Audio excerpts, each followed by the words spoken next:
أعوذ بالله من الشيطان الرجيم بسم الله الرحمن الرحيم.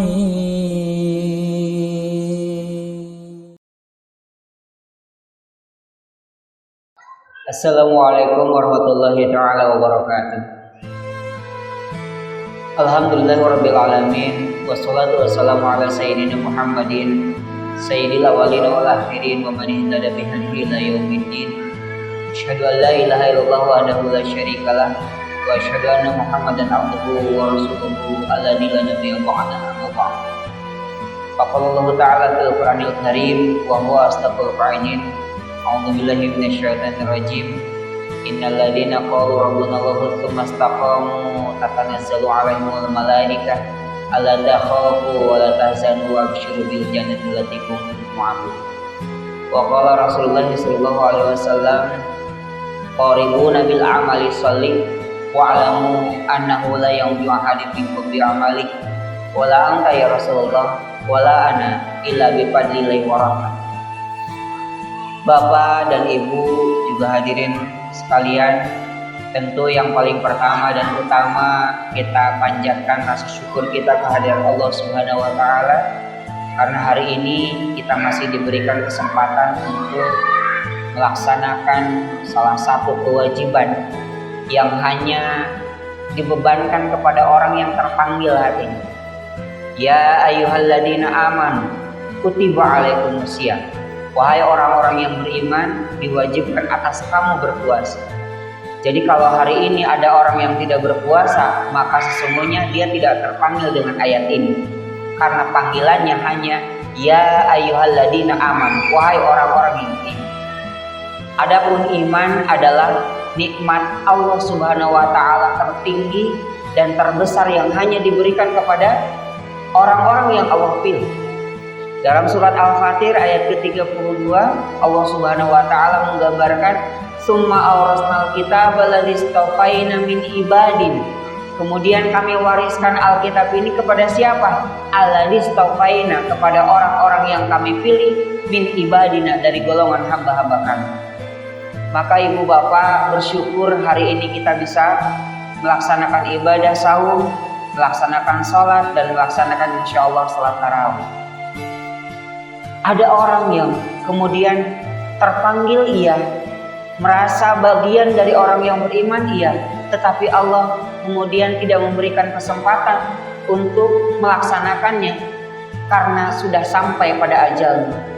Tadi pagi salah satu sahabat kami, penyedia kambing di Kota Bandung, Bapak Didin Saripudin, saya sebutkan namanya, mudah-mudahan ini menjadi doa. Beliau ada ahlul Quran, istrinya pengajar tahfiz di Maqdis, anak-anaknya pun hafiz Quran. Beliau kecelakaan dalam perjalanan belanja kambing dari Jakarta menuju ke Bandung. Tidak diberikan kesempatan oleh Allah Subhanahu wa taala untuk kemudian memperbanyak amal ibadah di bulan Ramadan. Karena apa? Karena nikmatnya telah habis, ajalnya telah tiba. Maka ibu bapak, saya seringkali mengatakan bahwa syukur itu rasanya tidak cukup hanya sekedar 1 kali, 2 kali, 3 kali diucapkan, tapi terus karena kita sering lupa.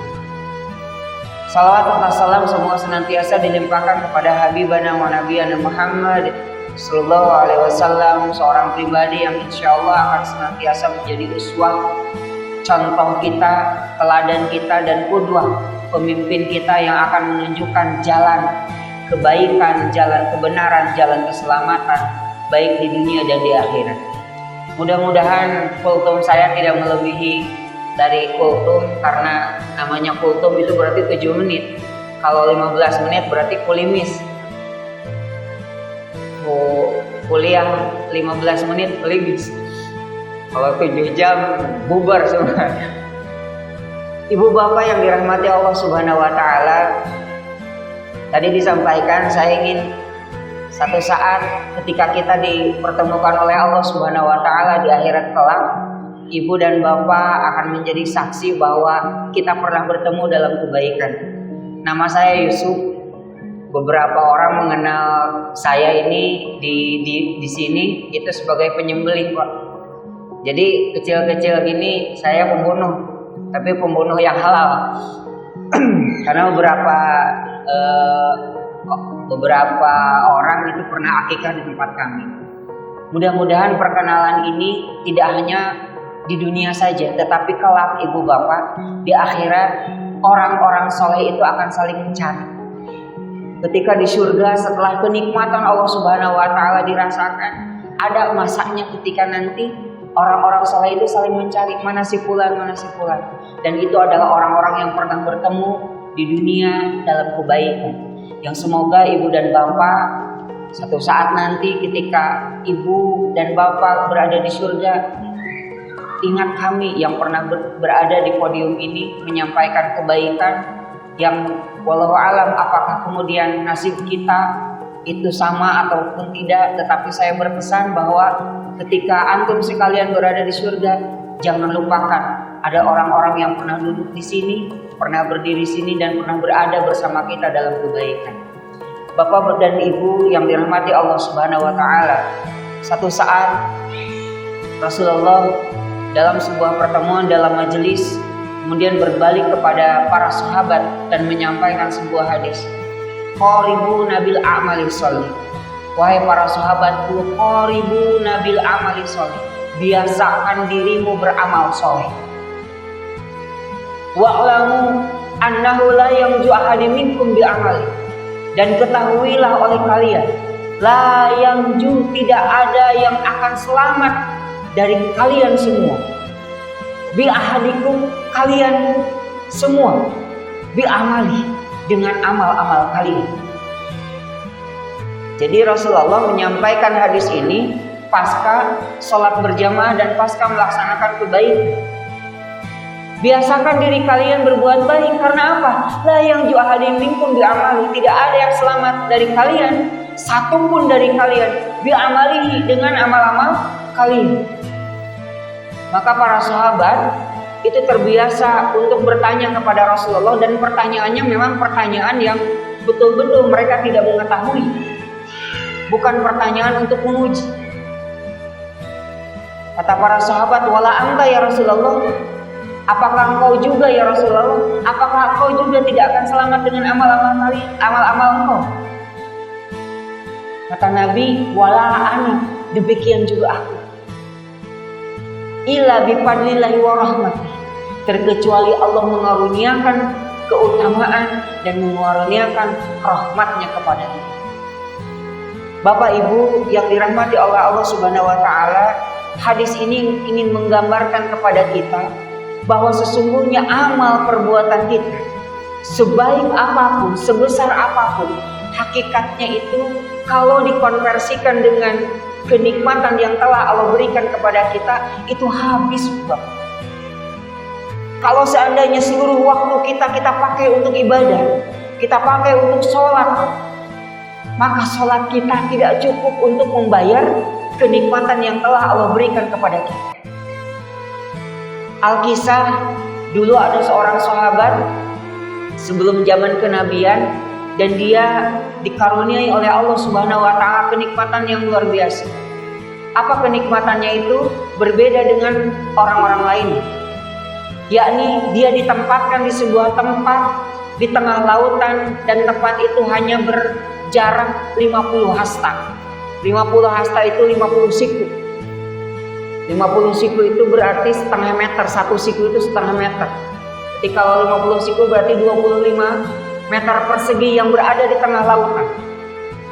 Dan kerjaan sahabat ini, kerjaan hamba Allah ini adalah paginya dia turun ke bawah, dia ambil air wudhu, dia minum di sebuah sumber mata air yang jernih, kemudian naik ke atas setelah dia memetik buah delima. Yang buah delima itu setiap hari dipetik, tapi setiap hari pula tumbuh atas kehendak Allah Subhanahu wa taala. Kemudian apa yang dilakukan oleh hamba Allah ini?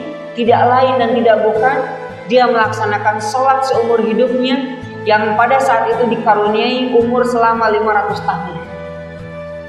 Jadi kurang lebih 500 tahun itu dipakai untuk ibadah, untuk sholat. Dan dia berdoa kepada Allah Subhanahu wa taala, ya Allah, wafatkan aku dalam keadaan sujud kepada Engkau. Singkat cerita, 500 tahun berlalu, kemudian hamba Allah ini dicabut nyawanya oleh Allah Subhanahu wa Ta'ala dalam keadaan sujud.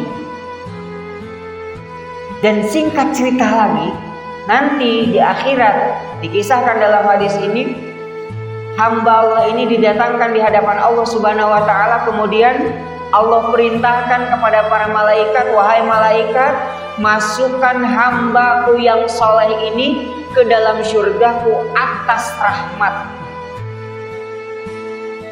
Kemudian apa yang terjadi, ibu bapak? Hamba Allah ini protes kepada Allah Subhanahu wa Ta'ala. Sebentar ya Allah, kenapa aku harus masuk syurga dengan rahmat? Padahal selama 500 tahun aku beribadah kepada Engkau. Kenapa bukan karena sholatku? Kenapa bukan karena wudu'ku? Kenapa bukan karena amal soleh? Maka karena Allah Subhanahu wa Ta'ala bi ahkamil hakimin, hakim yang seadil-adilnya, maka didatangkanlah mizan, didatangkanlah timbangan.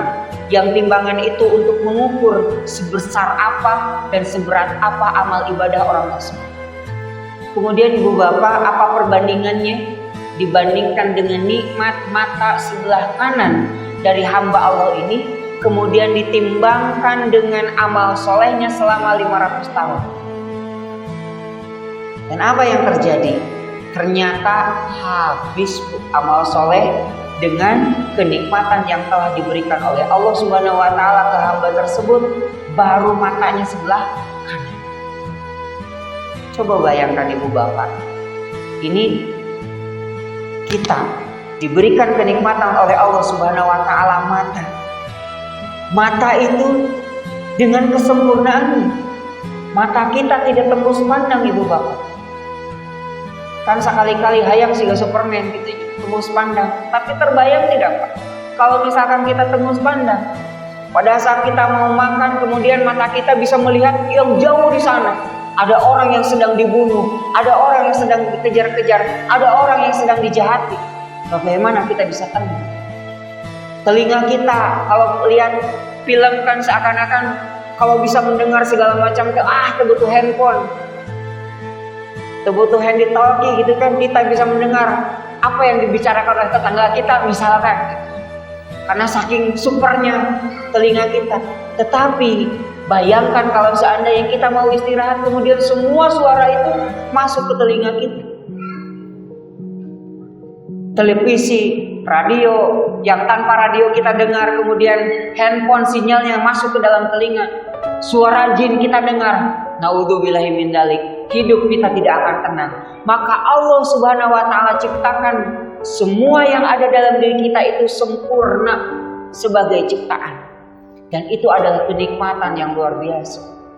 Kalau seandainya hari ini mata kita atau jantung kita satu detak saja, kemudian kita uangkan, barangkali uang tidak akan bisa membeli detak jantung ini. Oleh karena itu, hadirin rahimakumullah, sahabat hamba Allah yang tadi dimasukkan ke dalam surga dengan rahmat itu, yang tadi protes kepada Allah, kemudian Allah Subhanahu wa Ta'ala firmankan, masukkan hamba aku ini ke dalam neraka karena amalnya tidak cukup untuk membeli surga. Tapi kemudian hamba ini protes lagi, ya Allah, kalau begitu biarlah aku masuk ke dalam surga dengan rahmat-Mu.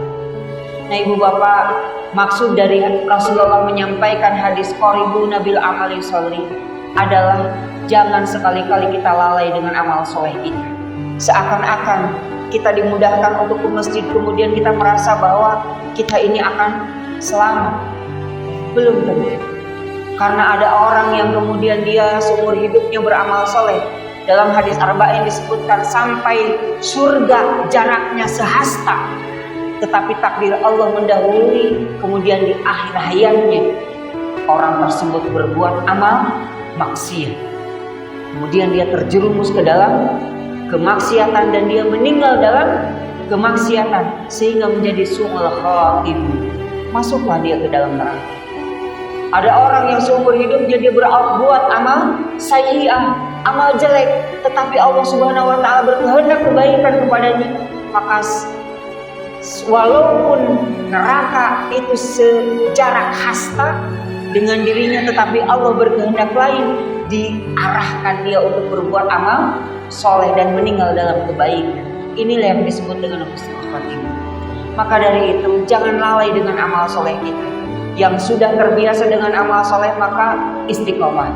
Kalau hari ini ada amal soleh sederhana saja, kita sholat dalam keadaan yang sederhana, tidak sebaik orang yang lakukan, maka istiqomahkan. Karena mungkin sholat yang sederhana dalam pandangan kita, sedekah yang sederhana dalam pandangan kita, kemudian saum yang biasa-biasa dalam pandangan kita, kalau itu istiqomah, maka itulah yang akan mengundang rahmat Allah Subhanahu wa Ta'ala, dan itulah yang akan menjamin kita dimasukkan ke dalam syurga. Terakhir yang ingin saya sampaikan, seringkali orang masuk ke dalam bulan Ramadan, maka dari awal sampai akhir biasanya dia bersemangat untuk beramal soleh. Tetapi masuk Idul Fitri, karena Idul Fitri itu sering dibahasakan sebagai hari kembali kepada fitrah. Yang fitrahnya tara ngaji, balik ke tara ngaji. Tara puasa, balik di karena tara puasa. Sholat ke tara tarawih, tara qiyamul lail, balik di karena tara qiyamul lail. Jangan seperti itu. Idul Fitri itu wallahu alam siapa yang mengartikan pertama kali kembali kepada fitrah. Idul Fitri itu artinya hari berbuka, karena pada saat itu diharamkan kita berpuasa. Maka ibu bapak, pada saat nanti Idul Fitri ingat, sambung dengan saum sunat, sambung lagi dengan qiyamul lail. Jangan sampai sebulan Ramadan kita dibiasakan oleh Allah Subhanahu wa Ta'ala, bahkan dipaksa untuk sholat qiyamul lail pada ba'da isya, kemudian bangun di sepertiga malam untuk qiyamul lail, kemudian sambung dengan salat subuh, sambung lagi dengan puasa di siang harinya. Itu sia-sia, karena pada saat Idul Fitri kembali ke asal lagi. Na'udzubillahi min dzalik. Semoga yang Allah hadirkan di tempat ini menjadi orang-orang yang istiqomah dalam kebaikan, istiqomah dalam kesolehan, yang kemudian menjadikan kita sebagai hamba-hamba yang diundang rahmat Allah Subhanahu wa Ta'ala. Al-afu minkum. Wassalamualaikum warahmatullahi wabarakatuh.